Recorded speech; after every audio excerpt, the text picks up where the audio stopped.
Isaac ficou a saber neste momento que era ele o cordeiro que iria ser sacrificado. Estendeu Abraão a sua mão e tomou o cutelo para imolar o seu filho. Para nós isto pode parecer uma história apenas e só.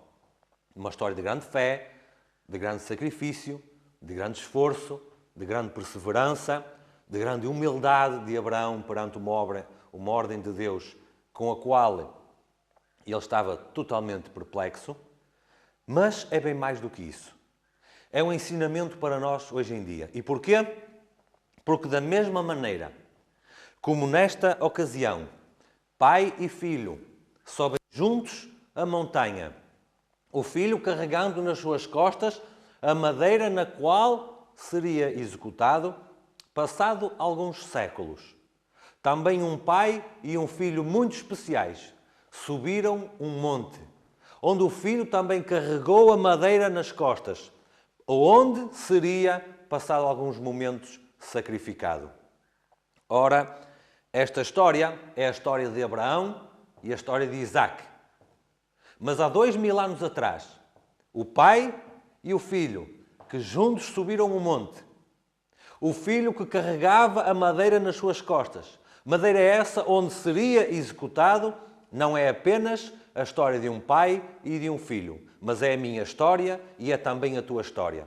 Porque ali, naquele momento, não era apenas um homem que estava a ser crucificado, mas era todo um grande conflito que estava prestes a ser decidido. E um grande conflito que envolve a minha vida e que envolve a tua vida. Através da história de Abraão e de Isaac, Deus estava a profetizar o que iria acontecer no futuro. Só que neste caso, na história de Abraão e de Isaac, Isaac estava a servir de cordeiro.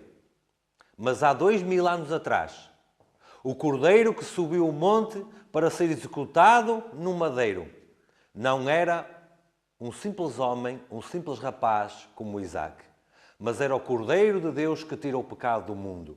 E aí fez a diferença toda na história não apenas desta terra, mas na história do universo.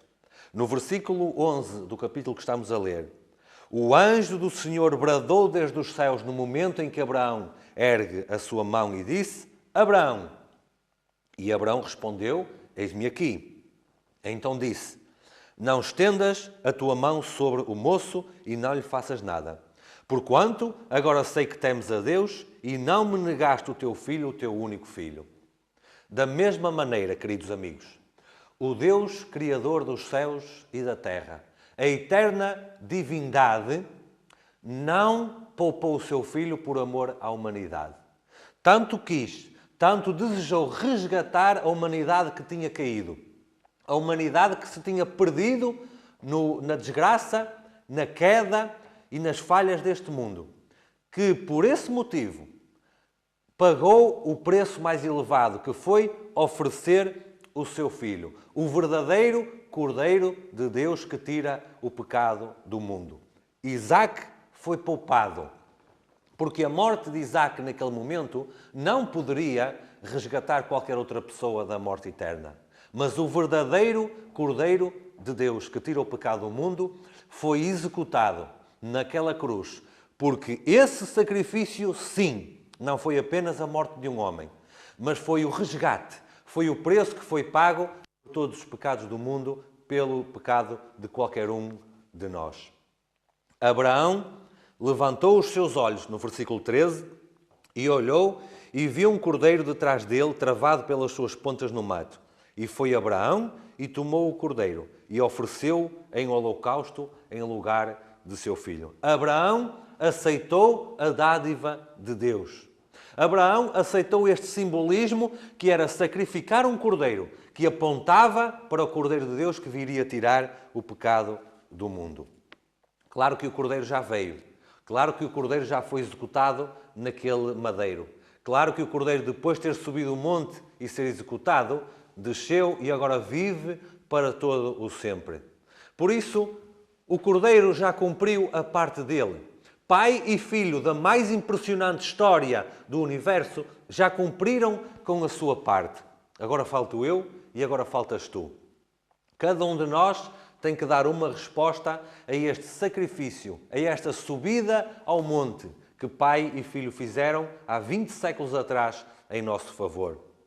Cada um que analise a sua vida, cada um que veja no seu coração o que é que Deus tem para lhe dizer, quais são as mudanças que deve fazer na sua vida, o que é que falta para eu aceitar verdadeiramente Jesus como Salvador, o que é que falta para eu me entregar totalmente numa vida de consagração e de reconsagração, para que Deus me possa reavivar, para que Deus me possa reformar, para que eu possa ser um representante, um mensageiro, um embaixador, porque Ele precisa disso. Este mundo termina rapidamente.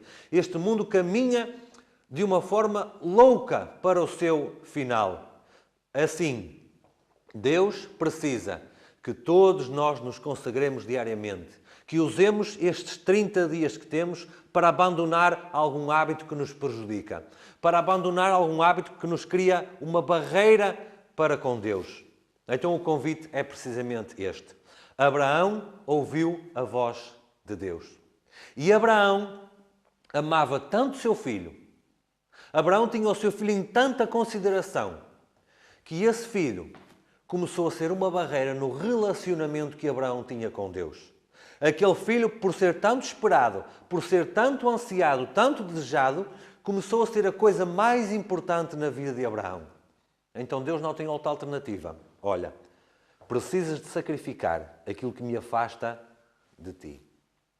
Precisas de sacrificar aquilo que faz um obstáculo, que faz uma barreira, para tu te relacionares comigo exatamente como eu quero. Para tu seres um verdadeiro representante meu na terra onde tu estás. Então Abraão não teve alternativa. Abraão teve que fazer aquilo que Deus disse. E porque Deus viu que Abraão estava pronto para retirar aquilo que o afastava do Deus Criador, então Deus entrou em ação e Deus resolveu o problema. Ofereceu-se Ele próprio para pagar o preço. Da mesma maneira, eu convido todos a perguntarem no íntimo do seu coração o que é que cria obstáculo entre mim e Deus. O que é que faz barreira e impede que eu me relacione totalmente com o meu Deus. Então Deus pede-me para eu afastar isso. Não apenas nestes 30 dias especiais, mas ao longo de todo o resto da minha vida. E Deus entrará em ação para pagar o preço do meu pecado, para pagar o preço da minha vida e conduzir-me-á, no meio de falhas, no meio de quedas, conduzir-me-á para uma vida eterna, onde estará Abraão, onde estará Isaac, onde estará todos aqueles que passaram pelo mesmo processo de conversão e de reconversão. O apelo é precisamente este. Não há necessidade aqui de uma ação coletiva. Cada um para com Deus. Cada um que tem noção daquilo que é a sua vida. Coloque-se nas mãos de Deus. Não tenha problemas em dizer a Deus, porque Ele já o sabe, quais são os problemas da sua vida, o que é que o impede ainda mais. E Deus, com toda a certeza, saberá abençoar-nos na medida que for melhor para nós e que Ele sabe qual é. Eu gostaria de convidar-vos a orarmos juntos por este motivo da nossa reconsagração e reconversão para com o Senhor. Nosso Deus, nosso Pai que habitas o alto dos céus, nós te queremos agradecer, Santo Deus, porque ao longo de toda a história, tu tens sempre entrado em ação para nos ajudar, para nos libertar, para nos trazer de volta para os teus braços, para nos trazer de volta para uma vida plena, onde tu nos queres perdoar, onde tu nos queres levar para um testemunho verdadeiro em teu favor. Mas para isso, Santo Deus, precisamos de preparar o nosso coração. E assim, por cada um que está a ouvir, Santo Deus, eu te quero pedir que o teu Santo Espírito possa influenciar a sua mente, possa trazer ao conhecimento aquilo que são os obstáculos e as barreiras que impedem esta pessoa de se relacionar melhor contigo, Senhor. E que tu faças que essa impressão o leve a um espírito de confissão, de arrependimento e de preparação para te servir cada vez melhor. Ó Santo Deus, vivemos tempos tão importantes que não adianta de nada a fazer adiamentos e fazer mais demoras. sabemos que precisamos agora e neste instante. E é isto que nós te vimos pedir. Não porque haja mérito em nós, porque não existe, mas nos méritos de Jesus, o Cordeiro de Deus, que tirou o pecado do mundo, nós te queremos pedir que tu venhas ao nosso encontro para nos libertar do erro da nossa vida e fazer de nós verdadeiros discípulos teus. Cuida de nós ao longo destes dias, Senhor, que eles tenham sequência para além no resto da nossa vida, porque verdadeiramente tu estás a criar um povo que responda aos desafios que este mundo vai colocar. Isto nós te pedimos pelos méritos e pela graça de Jesus. Amém. Que cada um possa renovar verdadeiramente a sua vida com Jesus e que a cada dia essa renovação possa ser visível com todos com quem nós falamos e com todos com quem nós entramos em contacto. Que Deus vos abençoe.